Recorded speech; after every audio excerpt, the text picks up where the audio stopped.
We asked Lucifer star Tom Ellis to chat to the mighty Sam Heughan about Outlander, acting, and plenty more besides.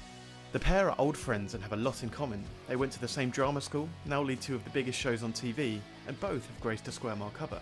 So pour yourself a glass of Sam's Sassenach whiskey and enjoy. Hello everyone, I've been given the great privilege to interview my old buddy, Mr. Sam Heughan. How are you, bed? How are you, mate? All right, buddy. Yeah, this is turning into a regular occurrence, isn't it? No, let's just give up acting and just interview each other for the rest each other for the rest of our careers. Yeah, what's been happening? Not much this year, obviously, because of COVID. How are you, mate? It's really great to see you. You're looking and you, as always, mate. You're looking just as suave yourself. It's been a while. I haven't actually seen you in person for probably, I don't know. I don't even want to guess. Probably a decade, if not longer. He's at least 10 years, it must be. It's so weird. I feel like we've been chatting to each other like virtually, either via text or on this in the last few years, because our paths kind of crossed again in Rome. I went out to Rome to do a convention out there called Gibland, which is the most fun I've ever had at a convention ever. And all people could talk about was you, mate. Like, you'd been there the year before and blown everyone's socks off, and then I think you had your own private convention. Would you like to tell us about that? Well, I think I probably just left you the bar bill, didn't I? Really? Yeah, probably. But no, that's right. We used to do these conventions when the world was in a better place, and it is actually one of the most fun. I think just the group of actors that they get together, and there's a lot of alcohol consumed, of course, but also the Italian hospitality, and we're yet to do one, obviously, together, but we will. We have to make that happen. Well, let's make one happen. We should do one. We should do a Sam and Tom convention. This is practically it, isn't it? So listen, I want to talk to you about lots of things. Obviously, everyone knows you these days from Outlander mainly, but I've known you for a lot longer than that. So I want to go right back.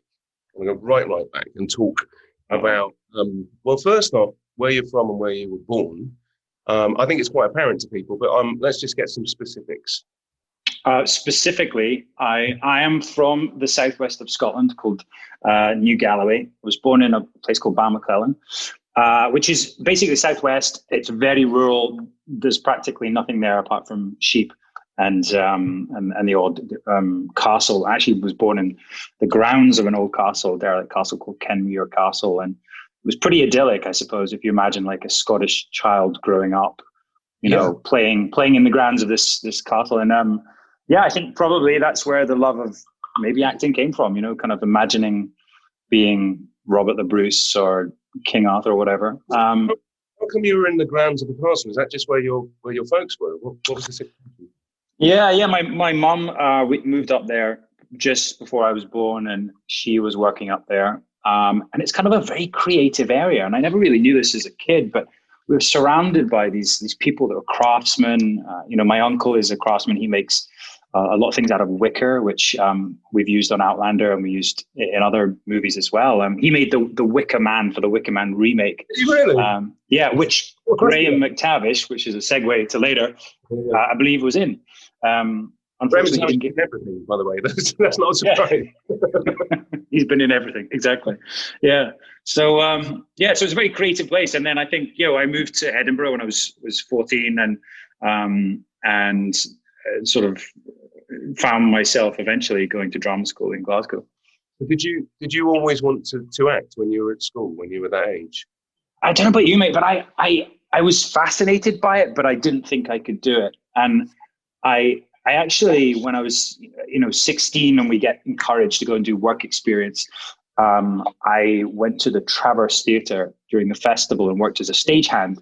And during the Edinburgh Festival, it's a sort of period where hundreds of plays, thousands of plays are being put on all through the day. And Traverse was particularly known for new writing, and they would circulate these plays all day. There'd be like 4 or 5 plays on in the day. And I was one of these stagehands, but I was so obsessed by the actors and not the sort of behind the scenes work that during one of these sort of moving sets, days when I was moving a set, I was staring kind of a bit like a stalker at the actors. And I just dropped a bit of set on the stage manager, and he got taken to hospital. He had the stitches in his hand.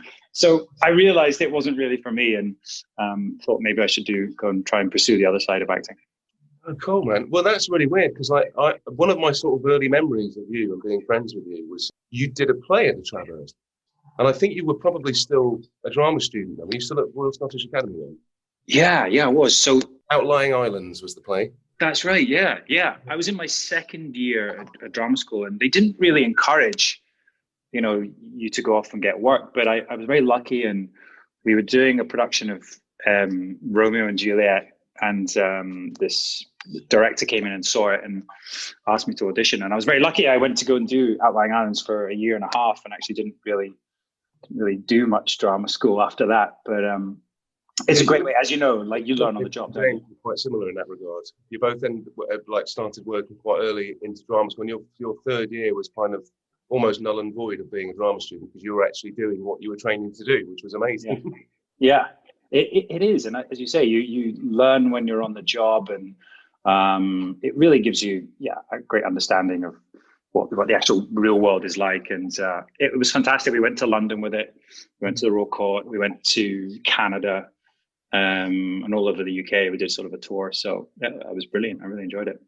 So can I ask you then, because obviously that was I suppose that would be in the realms of what we would call early success, being a drama student and starting to work already. Did that, I guess that ties in with what were your dreams? What were your expectations when you started at drama school? Did you think, I'm going to go to drama school and then I'm going to be an actor when I come out and I'm going to work? Do you think I'm going to go to drama school and just see how it goes, or I'm going to go to drama school and be a superstar? What was your thinking, and how did it sort of tie in with the reality? Yeah, I think I grew up going to the Lyceum Theatre and the Traverse, obviously, and I was just obsessed with Scottish theatre, and that for me was it. It's theatre, and so drama school was just trying to learn as much about theatre and who the practitioners were in the UK and in Scotland. But that in my mind was what was going to happen. I was going to go out afterwards and hopefully work and be known as a reasonably good actor or reasonably employable actor. And then I guess you start to dream a little bit about, America and American TV shows. I remember me and my flatmates at drama school were obsessed with Band of Brothers, which your sort of mutual friend, James McAvoy, was in, and actually a great number of sort of famous actors now were in that. And for me, sort of being in a TV show like that was kind of a bit of a pipe dream, but it was something that, it was very enticing. But wandering the streets of Glasgow, it didn't really feel like I would ever be in a big TV show. So when do you feel like that happened for you? Because you were doing theatre, and then so after Outlying Islands, did you do some more theatre after that, or did you find yourself doing a TV job? What was the sort of moment that took you onto a TV set for the first time? I after that I moved to London, sort of following in your footsteps, and I did actually. I looked up to you, and I saw you at auditions, and yourself and James McAvoy. I sort of saw you guys getting out there and being successful, and I thought, God, okay, that's the path I want to take. And quickly got cast in a ITV drama called Islands at War, Yet More Islands. And it was quite a big production, and we were over in the Isle of Man. And I remember the first day on set, and I had this big scene with my sort of father. The actor playing my father was James Wilby. He was quite a big actor at the time, and never been on camera. And I remember it was this big scene. So I'd been reading all books about acting for camera, and the big take came along, my big close up, and I realized that you're not meant to blink, is what I'd read. So I tried to do this 4-minute take without blinking, and by the end of it, I literally couldn't see because my eyes were streaming, and I was trying to not blink. And the director came up to me, his Irish director, and he said, "If you blink, it lets me into your soul." And I was like, "Oh, okay, great. So I'm allowed to blink." And then the rest, hopefully, was a lot better. About how to be a better actor. Yeah, day one, acting school, day one. You're allowed to blink. Oh. But yeah. On that note, while we're talking about it, do you feel that there is a tangible difference between preparing for doing acting for theatre and doing acting for screen?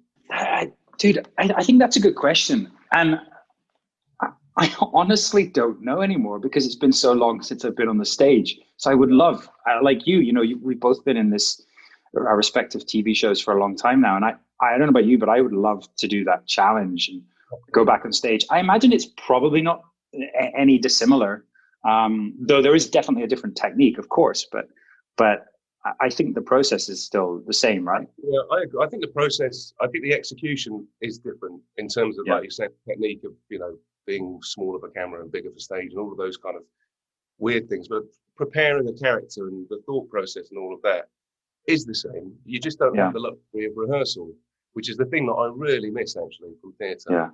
Rehearsal. And also, I think I probably shouldn't say this, but I think plays are probably better written than some television. So you're right to say that. So, well, I just think, you know, the rhythm is there. The you know, especially some of, you know, the Pinter or whatever. I mean, they're so precise. So really, all you'd have to do is not get in the way of what the writer has written. But sometimes television, you really have to work quite hard to make it feel natural or feel better. So a play, I would imagine, unless you're Noel Coward, you do it in like 2 nights. Most playwrights take a long time, painfully thinking about every word that's on the page. And I'm not saying that TV and film writers don't do that, or TV writers especially, but they're on such a tight schedule of having to work deadline that they've got like a couple of weeks to come up with something. And so it's never going to have the same value on the page. You know, the words are never going to have the same value on the page. And thought process, you know, there'll be moments of gold, but there are things that you'll have to, like you're saying, work out yourself basically and flesh out yourself. And also you've got, you know, a team of writers. So, you know, and dare I say that there's always some writers write better for your character and others don't. And I guess within that you get a lot more variety. So it's up to the actor to then be the consistent, you know, throughout that and almost make it your own or make it the character's own. So so there is a remarkable difference, but I'd love to go back to theatre. Would you? Is that something that you're yearning for? I mean, I it's so funny. Like, you spend a bit of time over here, and like you work in TV for a bit, and then you talk to your agents, American agents and managers about doing theatre, and they're like, yeah, maybe at some point in the future, because obviously no money involved in it. But I just kind of I love it. I mean, I think it's it is the essence of what, like, why I really love acting in the first place. Yeah. And I really miss that. I miss the live aspect for sure. I mean, when we were doing Outlander, there was at least an element of the live aspect because it had an audience and stuff. And you get that instant sort of feedback and gratification and all those things. I think that's the thing I really kind of miss a lot when I'm, when you're shooting. But listen, let's talk about Outlander, because we haven't got there yet. I wanted to sort of flesh it out before that fact, but talk to me about where your journey from. So you've been doing Outlying Islands, and you start breaking into TV, and what we're talking about, sort of 2000 and what now? Oh God, 2003, 2004. So and then Outlander, when did that happen? 2013, 2014. So there was a long period of auditioning successfully or mostly unsuccessfully in London, and sort of getting to know people and getting to know the casting directors. And I had varying success, but I was also a jobbing actor, so I was working in bars as well, trying to support myself. And my first taste of Hollywood, I guess, was, I think I did a self-tape for Tron. And at the time, the movie, I was living in a sort of a really crappy apartment on the outskirts of London, and there was like drug dealers on my street. And I remember, having very little money to my name, and this, beautiful car turned up to pick me up, first class, flown to Hollywood, staying in this amazing hotel. And I remember just being terrified that I had to like tip the driver when I got to LA, because I'd read about tipping in Los Angeles, and I was like, I only had like $20 or whatever. So I gave him my last $20, and I'm like, shit, I'm staying in this amazing hotel, but I can't touch anything. I can't touch the minibar because I won't be able to pay for it. But it was an amazing process to go there and to go on set and be part of this huge production. And I think I was there for like 3 days of tests, and it was my first taste. But I specifically remember walking down Hollywood Boulevard, like in some time off, and my phone rang, and it was the local pub in London that I was working at the time. And they were like, hey mate, you're 5 minutes late. You're gonna be here. And I was like, no, I'm afraid I'm in Hollywood. And yeah, I didn't go down too They're well. like, what are you doing in Northern Ireland? And you're like, no, mate, I'm in. Yeah. Yeah. So yeah. So did you get that job? No. It was enough for you, right? So that's like the good shot in golf. It was enough for you to make you go, right, I'm onto something here. With the American side of it, like getting, because we used to, when we started doing auditions for America, I remember like going to like Suzanne Smith's office, especially actually, and like putting things on tape, and then never hearing anything ever again about that thing I just spent, hours learning lines for. And that happened for like a good couple of years until I had that very moment that you're talking about, where I just suddenly got a call going, they want to fly you out and test you. And I was like, what? This doesn't happen to people like me. And then, but it was enough. It was enough of I didn't get the job. It was a hugely kind of like disappointing experience in the end, but it was also incredibly exciting to have that kind of like just on the end of the hook. Yeah. Here, and it's just enough to kind of reinforce some belief in myself again. I think you've touched it there. I think sort of spending a couple of years in London and not really feeling that you're that welcome in the industry, to going to America. And, I got a manager and an agent quickly. I had my choice of agents because there was this thing about British actors and I don't know, there's suddenly a positivity to it. And I felt, actually, LA, things can happen. It's a very can-do place.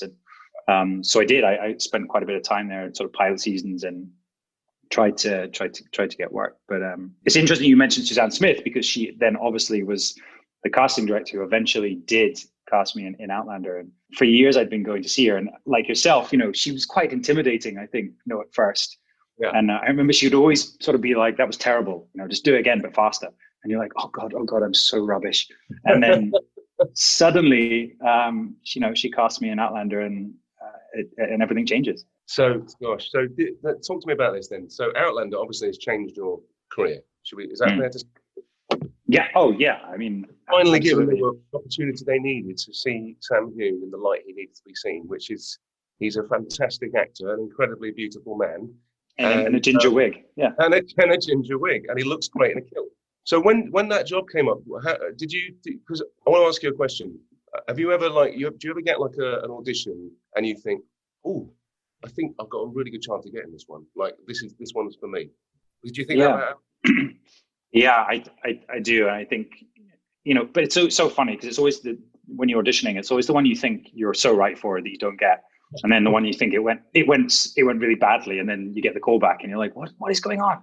But for this one, I think also all the time I'd spent in Los Angeles, pilot seasons, auditioning, like, you get into the rhythm, and I just come back from LA from that point. And so I was feeling, I guess, more in the zone or something, but I read the part and I just knew, like, I knew this guy, I knew this Highlander, and I just felt like, I can make it work. And it was a pretty quick process. I think about 2 weeks from the first audition to screen test to getting off of the part. So it was kind of whirlwind.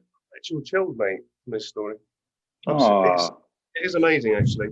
Did you think that Outlander was, because I'm going to let you into a little secret, I also auditioned, not for Jamie Fraser, but I also auditioned for Outlander for Tobias's part, actually. I was just going to say. Yeah, and I remember reading that pilot script thinking, God, this is really good. Loved it. Oh, wow. And so when it came about, and I saw that you got it, I was like, that's great. Did you think that it had the legs to go as far and be as successful as it is now? Firstly, dude, I'm not sure how I would have felt having you, I don't know, assault me, shall we say. That seems to have been quite tricky. That would have been quite tricky, but I know we would have had a great time. And actually, that you would have been brilliant at that, because Frank is obviously, this, sort of charming, lovable kind of character. And then obviously Blackjack, who's the other part you would have had to play, is just vile. And I think that was the blur of that role, wasn't it, to play the two different characters, basically. Yeah, it's a great part. And Tobias, of course, does an amazing job. Fantastic. That would have been so different.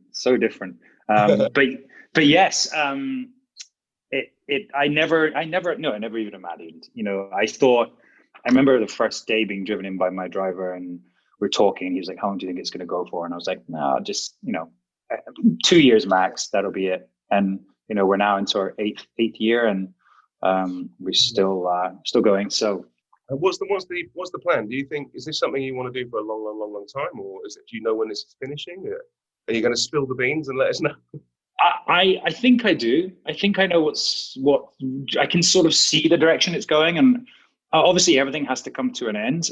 I don't want it to end prematurely, and I love the character, I love the part, and I love my job. It has, as you said, it's changed my life. But I'm ready for other things, and I think it's just been perfect. Outlander's given me the opportunity to do other stuff. I've been pretty busy in my time off doing other jobs, and whenever you do those, that's when you realize you're like, oh, I think I can do this. It's okay, because no matter how long you are on a job, you start to think, oh, is this the only thing I can do? And so it's nice. It is nice to sort of stretch yourself in other ways. But Outlander constantly gives us things to play with, and each season there's new challenges. So it's not like a procedural or a show that's very in one place. Outlander's always moving. The story's always changing. So yeah, it's a bit of a gift. So who's your favorite person on Outlander? Oh, my favorite person on Outlander, I mean, I have to say my makeup artist, Wendy. There's probably a lot of stiff competition. There's a great number of people, but what's Wendy's surname? Wendy Kemp Forbes. Oh, okay, different Wendy. Okay, Different I also Wendy. have a lovely Wendy who's a makeup artist. Okay, so Wendy's your favorite person, but then it looks like that is a group of, like, the cast is a group of people who really get on with each other. Yeah, and like you, I'm sure every show you've been on, you get a really strong bond, and I think we had a really strong bond, especially with the sort of original Highlanders in season 1 and 2, and then they all died, and then we get new people come in and you form a bond, and then they all get killed off. So at the moment it's practically just myself and Katrina, but we have new people come to Fraser's Ridge now, and it's just so fun. Each actor comes on with their own energy and new life, and it's so important to have great actors sort of surrounding you, and we really do. We're very lucky. Suzanne Smith does a great job in casting, so we're still waiting for you though. Well, I'm nearly finished. Yeah. If COVID ever lets us finish this job, then yes, great. Maybe when we're both done, we can work together. Why don't we do an Outlander the musical on stage? Great. Yes, perfect. Yeah, I can't sing, but that's all right. You can sing, and I'll Islands, and we'll do something like that. Yeah. So the nice thing about Outlander for you is it's given you've got, like, how many months of the year would you say you film an Outlander? I'd say 9 to 10. Is it that many? Yeah. Gosh. Yeah. In the last few years, you've managed to do some other jobs as well. You're not just Outlander, which is great. So I've seen that you started to you're breaking into the movie world. Yeah. So talk to me a bit about that. What's your experience has been like? What's like the biggest, craziest movie moment you've had yet? Wow. Yeah. Well, I mean, as I said, Outlander gives me opportunity, and so we do about 9-10 months, and then fortunately they need time to write and to prepare for the next season. So we normally get around 6 months off. So that does give me time to fit something else in. And so I've been lucky. I did Bloodshot, Spy Who Dumped Me, a couple of years before, and I just did a couple of things recently. But yeah, I think Bloodshot was probably the craziest, the most sort of Hollywood. Confession, I haven't watched Bloodshot yet, but I have watched the trailer. Now, it looks like one of those movies where you've got to use a lot of your imagination for lots of things that are happening. How was that? Well, actually, having said that, despite being, a big action movie, we were shooting in South Africa, and they made all the sets were just vast and incredible. And a lot of fights, actually, we did, there was a lot of wire work. And so it wasn't so bad. It wasn't literally just green screen the whole time.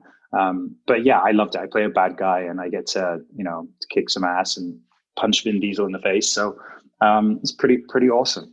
I didn't punch him in the face, but I'm sure if you had, he probably would have punched you back. Punched me right back, yeah. And I didn't want that. So he's brilliant. Honestly, he's like talking about, working with someone who's, look at him. He's created this huge franchise, several franchises, and the man knows what he's doing. And so it was, to be honest, firstly, it felt like a bit of a time off.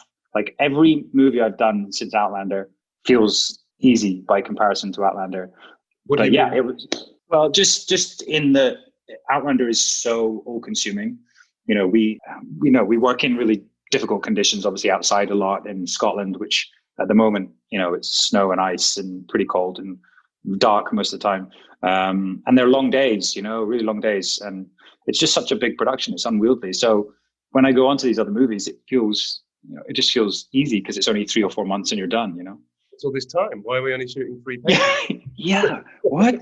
And there's only one script to learn, right? Whereas Outlander, there's 12, you're basically learning practically 6 movies you're shooting back to back. I guess it ties in with that. Like, do you feel a sense of pressure or expectation on your shoulders being a leader of a show like that, compared to like when you go and do a movie? You're saying it doesn't feel like quite so it's big hair flying away.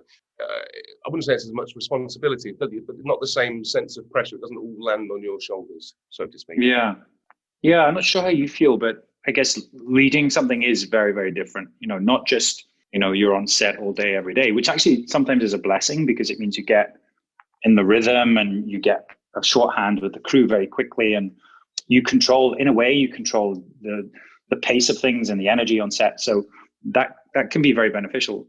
But yeah, it is nice to just slip in for a day here and there and then get to go home early. It is quite nice, and you don't have that pressure of having to carry the whole thing. But I just did a romantic comedy recently, and was one of the co-leads in that. And again, it felt quite easy compared to Outlander. I think very different world though. Completely different skill, and that for me was challenging. Do you think that maybe means that like you probably, just because you've been doing it for so long and just how intense it's been for the time you've been shooting it, do you think you'll ever have a job as intense as Outlander? And I mean that in a good way. In that you've kind of like done the hardest work you'll ever have to do. Oh, I don't know. What about you? What do you think? I think for me, for Outlander, yes. I don't think I'll ever have anything as intense again. What about you? What do you think for yours? I can't imagine, certainly on season 5 of Lucifer, because I played 2 characters in it as well. I was just like, I just can't imagine ever having a busier schedule than that, ever. Yeah. I mean, it was all day for like months and months and months. And yeah. But again, like you, it's kind of a privilege to be on that sort of hamster wheel. Is a bit of a privilege because there are so many people that come in and they feel nervous, and the pressure of being on camera, and guest actors that come in all the time, and even regular cast that are in like once a week or a couple of times a week or whatever. They feel like every moment has to count. There's that pressure that comes with it. And when you're always on set and you're just consumed by it, you're just kind of like doing it and living it, and you don't think about those things. And and that is a massive privilege, because you'll walk away from this job, walking onto other sets, and feel so much more comfortable than you used to. It's something that I think I was always searching for. I think especially as I was auditioning, that I was always quite nervous and just wanted to be like one of those guys that walk in front of you and they're all just like, hey, what's going on? And they don't care. And I cared so much. I wanted to get this job. I wanted to impress, which puts so much pressure on you. And I think it's the same, as you said, on going into other jobs now. I feel like there's a confidence and there's an ease, and I still get nervous on starting a new job, but it now is like, okay, I've done this. I know what I'm doing. And very quickly you fall into, the pattern of the work schedule of the day. And so again, that's what Outlander's given me. It's given this confidence, which is fantastic. Confidence is a huge, I mean, in all parts of life. But I think certainly in the industry, in acting, that there's such a ridiculous amount of rejection that you have to get used to. That it's very easy to lose confidence altogether, certainly in yourself. And like believing in yourself is the most fundamental thing that you have to do. Because if you don't believe in what you're doing, no one else is. Mm-hmm. What you were saying there actually kind of reminded me of a sort of eureka moment for me in my career, where auditions used to be about, what do they want from me? What can I, they give you a big list of like, this character's like this, he's a bit like this guy in this film and a bit like this guy. So you've got all these kind of like reference points. And I used to spend all my time trying to be like those things, which meant that there was no authenticity or truth to the choices I was making. And I think that confidence that you're talking about, and that swagger, and that here I'm here and this is what I can do, and obviously it's still tinged with nerves, but I think it's that's just, it's something that comes with having time, experience. And I guess it's like giving them what they think. They have this whole list of like what they want to find or what they want to see, but it's because they haven't got it yet. So you go in and just be yourself, and then they go, that's what you're looking for, guys, is me, by the way. And that's the other thing that I want to talk to you about, because like that sounds like an arrogant comment. And I don't mean it to sound arrogant. I mean it to sound like you have to have an element of self-belief, like a sportsman does, like a boxer does when they go, I'm going to win, I'm going to take him down.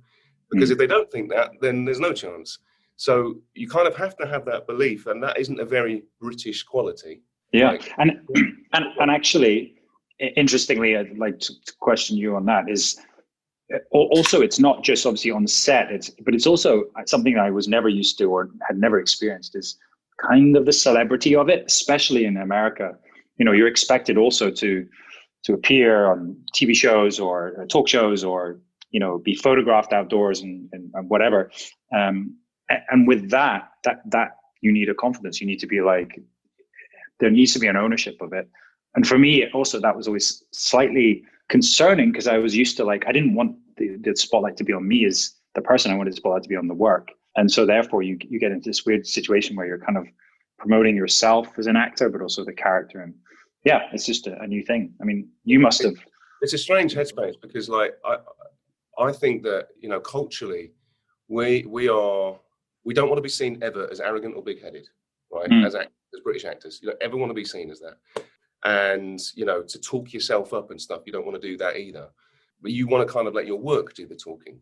But coming out to the States, you have to kind of like, you have to bang your own drum, basically. Yeah. And that, that was a mental shift for me, where I was like, I felt a bit of a fraud, to be honest, when I first started coming out here, going, and I had to get rid of the sort of slightly apologetic side of things, and just go, I've been in the show, and it was a real success on the BBC, and I feel like I've got more to offer, so that's why I've come out here, and I can do this part for you or that part for you. That's the kind of headspace you have to be in, and it's so alien. Yeah, right. That's British folk who are like, I'm terribly sorry. That's the first thing we do is apologize. But I think I still feel that. Especially in interviews and things. I'd rather not.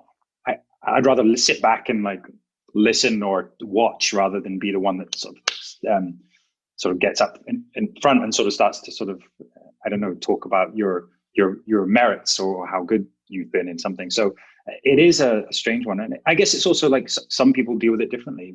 I looked at someone like Matt Damon, or who was very, very private, or there are other people who are just kind of out there. So it is an interesting path that we have to sort of lead in Hollywood and in that world. Well, the nice thing is that, like, you were and always have been a very lovely and kind and. I'll pay you later. And all the nice qualities that people like in people that you don't always see in this industry. But you've led a very, very hugely successful show for 8 years now, and you're still that same person, which is. Well, I mean, you don't know about all the dead bodies I have got piled up behind me, but no, I think so highly of you, and I think that's a huge testament, mate. Well, likewise, mate. I think I think you can't now. I might be wrong, but I feel that you can't be a successful or lead a show for this long and be an asshole. Maybe I am an asshole though. When they say you can't see the asshole in the room, you are. Things you can't, because it has been done many times. For sure, yeah. But I think maybe people now, I don't know, maybe they talk more, or people aren't quite as scared to speak up when they're feeling uncomfortable by what someone's doing, or the way that someone's behaving, for sure. But there's, unfortunately, culturally, there's also kind of a lot of, over the years, been people who just feel like they can't speak up because this, a star is a star and we're all the underlings, and I don't think that's very fair either. Yeah, absolutely. Do you think the reason that you maintained your sort of groundedness is because of the experiences you had leading up to getting your big break? Yes, I think probably. Yeah, I think, to be honest, I struggled. I mean, the first sort of quarter or half of my career so far, I worked occasionally, sometimes successfully, sometimes not. And I think, it was like, I remember just before I got Outlander, I'd been in America. I'd played Batman in this like arena show that went all around the world. I'd earned some good money on that. Spent a lot of time in LA getting close and stuff, but came back to the UK and I didn't have any money to show for it on any job. And I remember I had to sign on again or look for another bar job. And I was 34. And I just thought, can I keep doing this? Is this really sustainable? And I did start to think, okay, I'm going to have to put a sort of time cap on this and then really rethink everything. And at that point, I auditioned for Outlander and my life changed. So, but I think it has grounded me. I'm very thankful for what it's done. And I can see, my life could have been something completely different. So, I do feel very fortunate. Imagine if Outlander had been like your first or second job out of drama school. Wow. Can you imagine having that kind of like sense of pressure and expectation on your shoulders at that age, and what that might do to someone's psyche? Yeah. I would have been awful. I would have been such a megalomaniac. I would have just, I think then leaving it, if I'd had that success early on and then, come out of it just knowing success, that the fall would have been even bigger, I think I'm ready for anything. I think it certainly has made me more resilient, I think. Well, the other thing that's made you incredibly resilient, of course, is your physique, Mr. Heughan. My physique. And your love of exercise and walking and being outdoors. So right. Talk to me a bit about that, and talk to me a bit about your charity, Peak Challenge. Oh, well, that's kind of you, mate. Yeah, and coming from you, it's good to hear, because I've seen your videos on Instagram. You're pumping iron. You're doing the full Arnold. Heavily filtered, yeah. But it's something that I've always had and something I've always enjoyed. Yeah, and my Peak Challenge, which is my charity fundraiser, which actually 2021 program starts tomorrow, February the 1st. People watch this and they want to do my Peak Challenge. Tell me about it. So basically, it's an online fitness program, but whilst you're helping yourself, you're helping other people. So 50% of all the profit goes to charities, our chosen charities. And at the moment, we have, I think, about 5. We've raised over $5.5 million now for our charities. And we have, I think, around 14,000 members at the moment all around the world. And every day you get a particular workout, and it's in a series. You get a support group. There's a sort of community group online. There's, a meal plan. There's exercise plans and guides. And each day you get this video, and it sort of takes you through this whole thing. And people, it's incredible, because all these peakers, as we call them, all our members, they've created their own communities. We have ambassador groups from different countries. They've made friends. They've found confidence. They've lost weight. They've basically changed their health. And I think it's really important that people take control of that, but also do it whilst helping other people. So it's been really fun. Yeah, I share an equal. It's funny, my wife doesn't, but I love walking. Like, as a kid, that was my holidays. I didn't get on an airplane until I was 21, by the way. We used to tow a caravan around the UK or across Europe, and then we'd go walking. We'd go on walks with my dad, and I love the outdoors and doing all that sort of stuff. So I'd love to go on a hike with you one day, somewhere in Scotland. Let's do it. I'd rather do it in Los Angeles where it's warmer, but yeah, we could do it in LA. It's a bit dry and crispy here. I mean, something about Scotland I just find incredibly romantic. Yeah. I don't want romance with you, Sam, but like the romantic notion of walking in the hills with you. Yeah. I'm not sure I want to hold your hand whilst climbing a mountain. It just doesn't. Yeah. I'll be double listing your whiskey, your Sassenach whiskey, by the way. A little plug there for you. Thank you very much. Yes, must get you that bottle. But hill walking actually is kind of where it all was inspired by. I came back to Scotland for Outlander and was hiking at the weekends and going out. And it's so accessible here in Scotland. You can get to the mountains so easily. And even today I went for a run, and, I was looking at the snow on the mountains in the distance, and it was just like, it is so exhilarating and romantic and captivating. And I wanted to sort of share my love of the outdoors with people, and that's how my Peak Challenge came about. I mean, certainly this year, I would suggest to anybody that it's a great thing to get involved in, because it's also COVID friendly in that regard. Yeah, and going out and walking and talking is actually something that is hugely overlooked by people. And I've had some of the most amazing conversations with people whilst on hikes. Just taking it all. It's a very kind of zen place to be. Yeah, and there's a sense of achievement, as well. When you're finished, or when you get to the top and you get rewarded with a view, gives you another horizon to look at. And I think that's really important, especially right now with politics and everything that's going on. It's important that we look elsewhere, and we look outside of our own sort of comfort zone. Nature is a huge healer. And I think, it's something that we all need to turn to at the moment when there's despair in humanity everywhere and man-made things. I think spending a little bit of time in nature it's good for everyone's soul right now. Yeah. Even if you have to hold hands with Tom Ellis. Even if you have to hold hands with me. So one other thing I want to talk to you about before we wrap up is okay. You're very good at this, by the way. I have to say, when I interviewed you for another publication, I was quite nervous because I wanted to do you justice, and you were fantastic, obviously great. But then I realized, being an interviewer, there's quite a bit of work you have to do. You have to sort of really swat up, and but you're a very good interviewer and interviewee. So, right. Maybe just start. It is cheating a bit because I know a lot about you and I've got this personal connection with you. So I kind of, it's just like having a nice chat, really.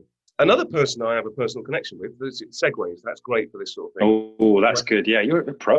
Doesn't have a personal connection with is Mr. Graham McTavish, who obviously came in yesterday, but he was a big part of Outlander, and you guys are great friends and have brought out a book and have done a show together. Please do tell me about Men in Kilts. Yes, Men in Kilts. It's quite an original title. I've been looking the last couple of years to sort of create my own material and have been doing that. And amongst that, I saw that, everyone, I loved, one of the best favorite parts of Outlander is the Highlanders and Scotland. And I know that a lot of people are kind of obsessed with Scotland and Scottish culture. So I was looking to do something. And at that time I was speaking to Graham. I think actually we were in Los Angeles. I was drinking a beer and he was drinking a cafe latte as usual. And he also told me he had intentions or had wanted to make a documentary show about the history of Scotland. So I came back to Scotland last year and was shooting Outlander, and I just thought, why not? Why don't we just do this? And pulled a crew together and some contacts that I had, and Graham flew over and we shot over a number of weekends and basically made a pilot episode of Men in Kilts that we then fortunately managed to sell to Stars and Sony, and thus it was born. And it's great fun, and it's out on Valentine's Day. Again, another romantic theme. It's going to be Stars in the US. Stars on February 14th, and I believe hopefully elsewhere at some point. But the book is also available, and the book is basically the story of the original road trip we went on when shooting the pilot. And it's probably a lot more in depth than maybe the show is. We go into a lot more of the history, but also, I guess, more about ourselves as actors and the anecdotes from working on Outlander, but also other things, and also our personal relationship. And it really is a slightly dysfunctional relationship. We do bicker quite a lot, but I think that's the joy, and I think hopefully people will enjoy that. Yeah, I mean, Graham's so much company, and he's got so many stories. Oh, he has stories. Yeah. And also, love his Sylvester Stallone impression as well. It's very funny. Yeah. Oh, well, part of Men in Kilts, there's a whole segment of Graham's impressions, which are endless, and I had to listen to them every single day. So, but he's Graham plays all these characters who are quite, I'd say, masculine, quite aggressive. He's quite a character. He's well built. But in real life, Graham is a total teddy bear and extremely nervous around dangerous things. So that was kind of the joy of Men in Kilts as well, as getting him to do things that he didn't want to do.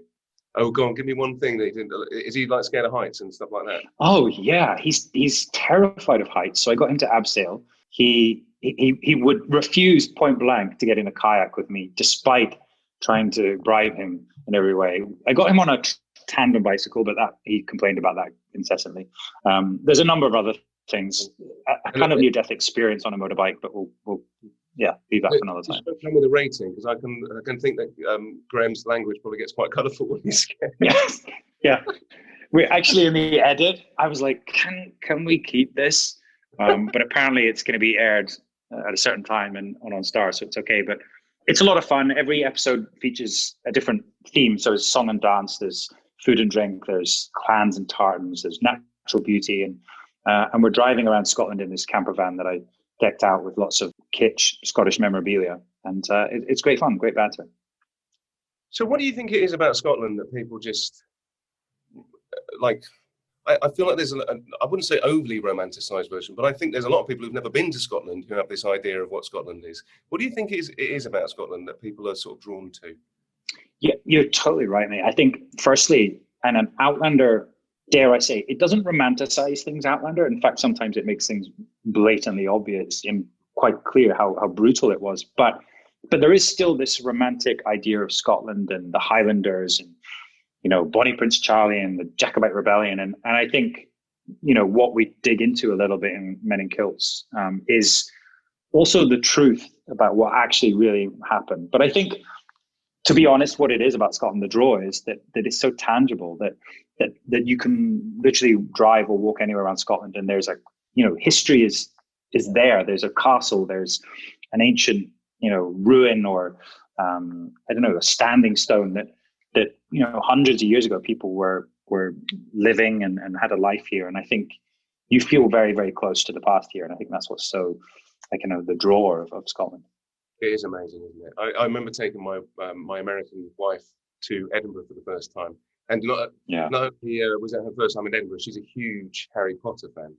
So coming on the train to Edinburgh is like the closest experience you have to arriving at Hogwarts that there is in the real world. Yeah, and Edinburgh's just like, it's crazy how beautiful that city is. Yeah, we shot there the first couple of days of Men in Kilts, and as you said, it's like Harry Potter world. There's all these closes and alleyways that it feel like is it Diagon Alley or whatever, and it feels like you're shopping for wands and stuff, doesn't it? Yeah, it really is. And she wrote Harry Potter, I think, in the Elephant House Cafe, which is on George IV Bridge, and it was inspired a lot by Edinburgh. So it's a great city. Yeah. Awesome, mate. Although I have to say, probably Glasgow tops it for me.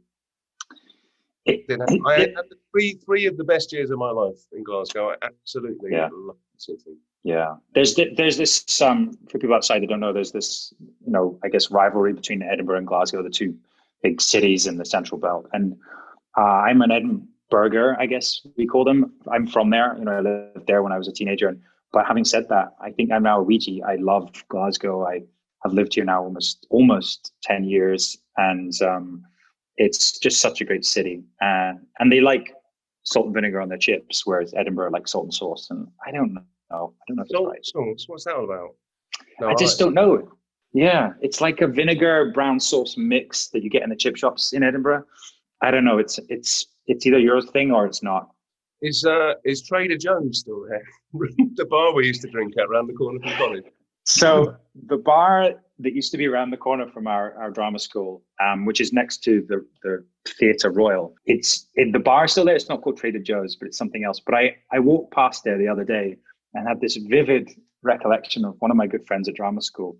We were all in there on a Friday night, drinking cheap beer, and he decided he'd sort of put on a show for us. And he went outside and ran up the street and pretended he was jogging, and sort of jogged up to the Theatre Royal and ran into one of the lampposts there as people were coming out of the Theatre Royal. And then there was this big hubbub where they thought he'd knocked himself out, and he was acting. But it was drama students.